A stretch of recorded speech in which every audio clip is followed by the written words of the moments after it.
हीरा मंडी ये लाहौर में मौजूद एक रेड लाइट एरिया है जिसके बारे में आपके जहनों में बहुत सारी अफवाहें हैं। अब उसमें कितना सच है और क्या कुछ है जो आप नहीं जानते। इमेजिन करो एक 15 साल की लड़की को मोहब्बत हो जाए और वो घर से भाग जाए शादी करने के लिए उस लड़के के साथ, और वो लड़का उसे शादी का झांसा देकर उसे भगा कर तो ले जाए लेकिन फिर उसका इस्तेमाल करे और कुछ महीनों के बाद उसे छोड़ दे। अब वो लड़की ना तो घर वापस आ सकती है और ना उसके कोई आगे फ्यूचर है, तो अब वो क्या करेगी। इसी असना में एक फरिश्ता उसके सर पर हाथ रखने वाला मिलता है। वो इंसान उसको बड़ी तसल्लियां देता है, उसको भरोसे में लेता है। अब ये लड़की उस मर्द की चिकनी चुपड़ी बातों में आ जाती है। अब वो मर्द उसको यहाँ से लेकर तो चला जाता है लेकिन लाहौर हीरा मंडी जाकर कोड़ियों के भाव बेच देता है, और अब ये एक बसते हुए घर की लड़की बाजारे हुस्न की जीनत बन जाती है। और ये कहानी है रावलपिंडी से ताल्लुक रखने वाली मुमताज की। अब ये नाम और शहर तो शायद फर्जी है लेकिन कहानी बिल्कुल सच्ची है, और यही कहानी है हजारों लड़कियों की। कमरों में तोआइफ बैठती थी, नाच गाना करती थी, और यहाँ की जो एक बच्ची, उसके कांधों पे पूरे घर का बोझ होता था। और ये सारी लड़कियां उस बाजारे हुस्न की जीनत बनती हैं। आखिर हीरा मंडी क्या है। मेरी शादी एक रात की हुई थी, 6 माह तक चली थी, उसके बाद फिर ख़त्म हो गई। सिर्फ अगर किसी ने 2 लाख 3 लाख 4 लाख दे दिया ना एक रात का, तो वो शादी कर लेते हैं। यहाँ पर एक रात की शादी होती है, निकाहनामा नहीं चलता। सोसाइटी के कुछ लोग उसको रेड लाइट एरिया यानी जिस्म फरोशी का अड्डा बताते हैं, जबकि वहीं पे दूसरा तबका उसको एक कल्चरल हब और लिटरेचर और परफॉर्मिंग आर्ट्स के हवाले से एक रिच सोसाइटी बताता है। असल तोआइफ तो अपने जिस्म का हिस्सा नहीं दिखाती है। यहाँ पे वो बहन वाले गले पहनती थी, यहाँ पे 10-10 15-15 साल नवाब अमराव आते थे, उनके बच्चे भी यहाँ से आके तालीम लेते थे और वो तरसते थे हम तोआइफ के जिस्म का कोई हिस्सा देखें। ये दोनों किसी हद तक कंट्राडिक्शन है। फिर आखिर सच क्या है और लोगों को इसकी इनसाइड रियलिटी क्यों नहीं पता। वेल ना चीज का नाम शनावर है, and let's discuss about Heera Mandi. Heera Mandi Lahore Taksali gate के करीब एक छोटा सा इलाका है जिसका पुराना नाम शाही मोहल्ला है। अब पुराने सारे लोग इस मोहल्ले को आज भी इसी नाम से जानते हैं। अब इस मोहल्ले के नाम के बारे में भी बहुत सारी अफवाहें हैं। कहा जाता है कि इसका नाम बादशाही मस्जिद और शाही किले के करीब होने की वजह से ये पड़ गया था। और पुराने वक्तों में हीरा मंडी एक कल्चरल हब हुआ करता था जहां पर मुजरा, म्यूजिक और परफॉर्मिंग आर्ट्स सीखने लोग आते थे। लेकिन वक्त के गुजरने के साथ साथ इसको एक रेड लाइट एरिया यानी प्रोस्टिट्यूशन हब बना दिया गया। और ये वो दरवाजे हैं जहाँ जो है वो औरतें खड़ी होती थी, क्योंकि ये इलाका डिफरेंट इराज और डायनेस्टीज में इवॉल्व होता रहा है। यहाँ पे राजे महाराजे आया करते, गाना सुनते थे आके। तोआइफों के मखसूस टाइम होता 2 घंटे।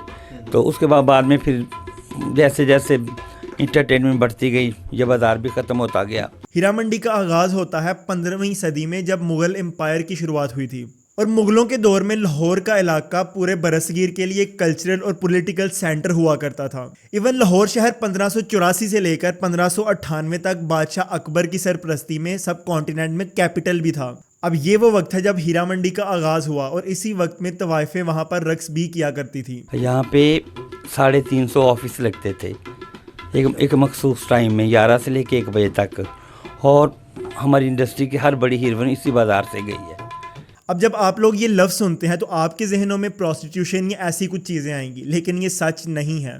क्योंकि तवाइफ उस दौर में उनको कहा जाता था जो रक्स किया करती थी और डांस परफॉर्मेंस लोगों को सिखाती थी, और कोई भी वहां पर मौजूद उनको हाथ नहीं लगा सकता था, बल्कि यूं कहूं उनकी इज्जत सबसे ज्यादा होती थी। एंड उस वक्त पे कॉर्टिसंस यानी तवाइफ used to be a noble profession. किसी भी आदमी की इन तवाइफों की इस्मत तक हाथ नहीं पहुंचता था, और यही वो वक्त था जब लाहौर को एक कल्चरल हब कहा जाता था। और इससे भी बड़ी बात यह है कि ये कॉर्टिसंस कोई गरीब घराने से नहीं होती थी, बल्कि बहुत रिच और मालदान घरानों से इनका ताल्लुक होता था। एक्चुअली इन तवाइफों के खानदान हुआ करते थे और इनके खानदानों को ये कहा जाता था। अब आप लोग कहेंगे कि ये लफ्ज़ तो किसी को गाली देने के लिए इस्तेमाल होता है, और अगर हमें किसी को बुरा बोलना है तो हम उसे ये लफ्ज़ बोलते हैं। तवाइफों के साथ ताल्लुक पे बहुत इतराया जाता था। अब हम उन्हें बहुत कम मुग़लज़ात बकते हैं, बहुत मुख्तलिफ किस्म के नाम देते हैं। शायद उस पेशे को बहुत तज़हीक आमेज़ समझा जाता है। लेकिन उस ज़माने में इन फैमिलीज़ की बहुत इज्जत थी और इनको एक नोबल फैमिलीज़ की तरह ही ट्रीट किया जाता था, और लोग इनसे दूर दूर से सीखने आते थे। इवन दूर दराज के लोग अपने बच्चों को इनके पास भेजते थे ताकि इनसे वो लिटरेचर, आर्ट्स और कल्चर को समझ सकें और सीख सकें। एक आर्ट का बाजार था, एक टेक्निकल अदारा था। यहाँ पे डांस सिखाया जाता, यहाँ पे गाना सिखाया जाता था, और यहाँ हमारे मुल्क की हर बड़ी हीरोइन, हर बड़ी सिंगर इसी बाजार से गई है।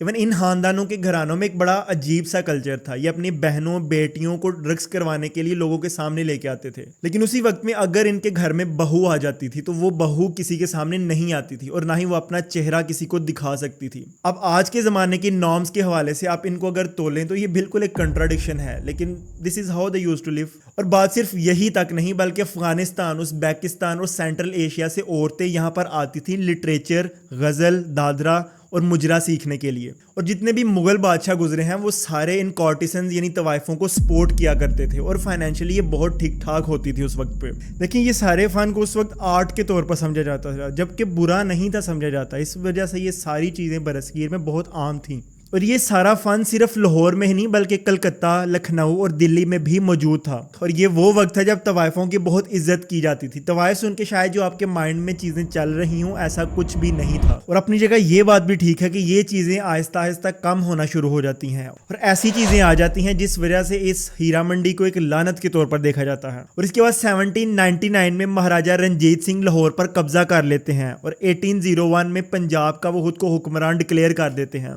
अब इस हीरा मंडी की इतनी इंपॉर्टेंस थी कि 1802 में रंजीत सिंह एक तवाइफ के साथ मोहब्बत में पड़ जाते हैं। अब इस तवाइफ का नाम माई मोरा था जो कि बड़ा मशहूर होता है और आपने इनका नाम कहीं ना कहीं सुना होगा। इनकी उम्र सिर्फ 12 साल थी और ये एक मुसलमान घराने से ताल्लुक रखती थी, लेकिन रंजीत सिंह इससे शादी करना चाहते थे, जबकि उस वक्त के बहुत सारे सिख गुरुज ने इनको मना किया और कंडेम किया कि आपको एक मुसलमान लड़की से शादी नहीं करनी चाहिए। लेकिन चूंकि रंजीत सिंह एक राजा थे, उन्होंने पंजाब पर कब्जा किया था, तो राजाओं की एक फितरत होती है कि वो किसी की नहीं सुनते। तो इवेंचुअली वो इस लड़की से शादी कर लेते हैं और इसके नाम पर एक मस्जिद, गुरुद्वारा और मंदिर भी बनाते हैं।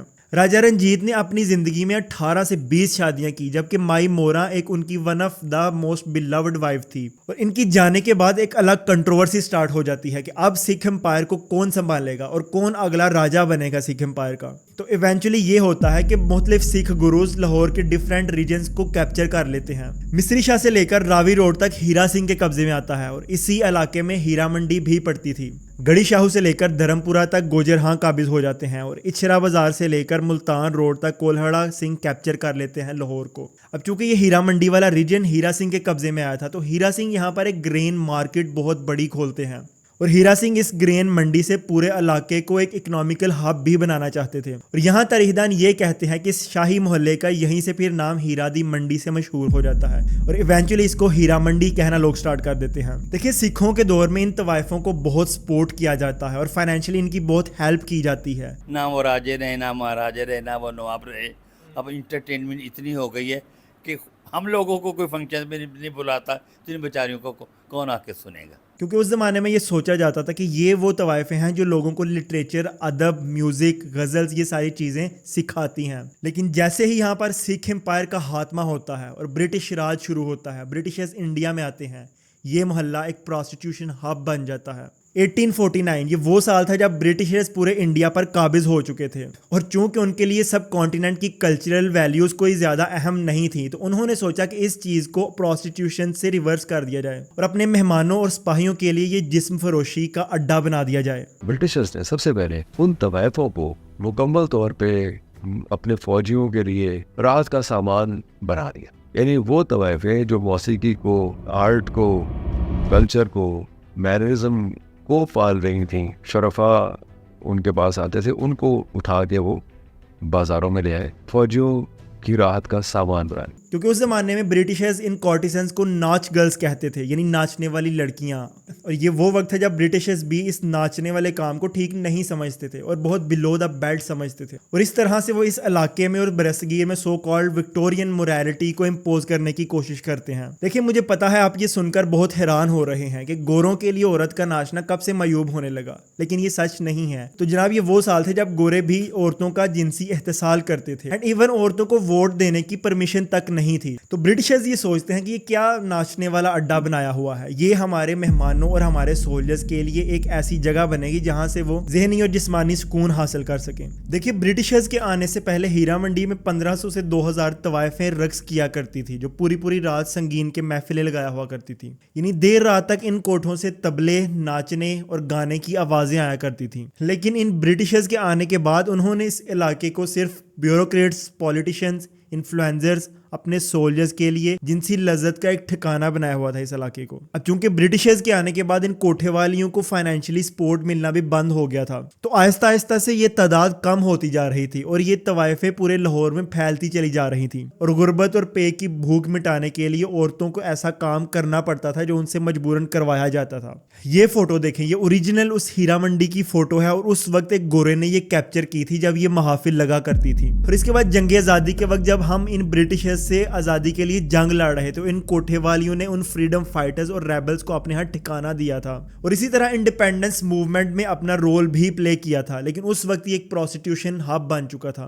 खैर, ब्रिटिशर्स तो फिर चले गए और पाकिस्तान भी बन गया, लेकिन इन कोठों के हालात कभी भी फिर नॉर्मल नहीं हुए, बल्कि यूं कहूं कि दोबारा उस परफॉर्मिंग आर्ट्स की तरफ ये कोठे कभी आए ही नहीं। और आते भी कैसे, हंड्रेड्स ऑफ ईयर्स हो चुके थे जबकि इनको एक प्रोस्टिट्यूशन हब बनाया हुआ था। और बिल आखिर फिर आता है ज़िया दौर और शरिया लॉ को इम्प्लीमेंट करने की बातें शुरू होती हैं। अब शरिया लॉ को अगर पाकिस्तान में इम्प्लीमेंट करना था तो जाहिर सी बात है फिर लिकर स्टोर्स, इस तरह के कोठे और रेड लाइट्स एरिया को बंद करना था। तो ऑपरेशन क्लीन स्टार्ट होता है और हीरा मंडी से जिस्म फरोशों को भगाया जाता है, इनके कोठों पर ताले लगाए जाते हैं। तो बिल आखिर ये कोठे जो रातों को जागा करते थे और जहां रक्स की महाफिल लगा करती थी, अब बंद हो चुके थे और मकानों को ताले लग चुके थे। ये देखो, इसको भी ताला लगा रही है। पूरा जो बाजार है ना, ये पूरा बाजार जो है सारा जो है वो सुनसान हो गया है, ताले लग गए हैं, यहाँ पर कोई भी नहीं है। और उस वक्त हीरा मंडी के कोठों पर ताले तो लग गए, लेकिन आज लाहौर की हर सड़क पर जिस्म फरोशी होती है। और जनाब, बात तो इससे कहीं आगे बढ़ चुकी है। सब कुछ एक कॉल पर अवेलेबल होता है। कॉल गर्ल्स की वेबसाइट्स अवेलेबल हैं गूगल पर। और जो अड्डा लाहौर के एक छोटे से इलाके में महसूस था, अब वो अड्डा पूरे लाहौर तक फैल चुका था, बल्कि यूं कहूं कि पूरे पाकिस्तान तक उसकी एक्सेस थी। एक कॉल पर सब कुछ अवेलेबल था। इज्जतें लाहौर की सड़कों पर फिर रही थीं और इन इज्जतों की नीलामी कुछ कौड़ियों के भाव कमरों में हो रही थी।